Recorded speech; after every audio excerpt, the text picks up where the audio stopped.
Le mystère du Doubs, complètement asséché depuis plusieurs semaines, est-il en voie d'explication? Les pertes, les fuites dans le lit de la rivière avaient bien été identifiées, restait à comprendre où partait l'eau et où elle pouvait ressurgir. Ce boîtier gris immergé, c'est l'œil des hydrogéologues, un mouchard qui a révélé la présence hier de fluorescine, ce colorant vert introduit dans le Doubs il y a une quinzaine de jours. 15 jours à serpenter le long de la rivière dans un circuit parallèle.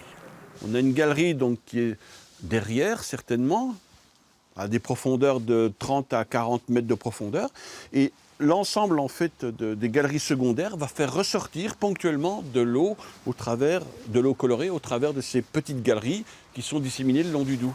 La fluorescine permet de lire la rivière. Entre Pontarlier et Morteau, on distingue clairement deux systèmes de pertes.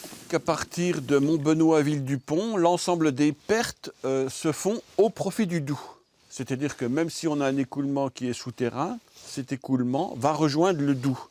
À la différence des pertes amont, plus amont, Arson, Maison du Bois, qui se perdent au profit de la Loue. Les maires des villages situés au bord du Doubs attendent beaucoup de ces expériences. Certains envisagent des forages.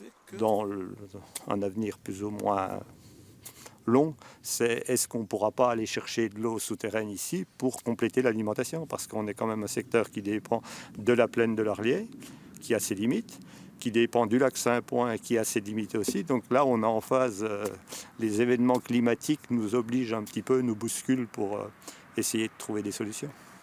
Les hydrogéologues estiment connaître 50% seulement du réseau souterrain du Doubs. Le Doubs, côté face, conserve encore bien des secrets.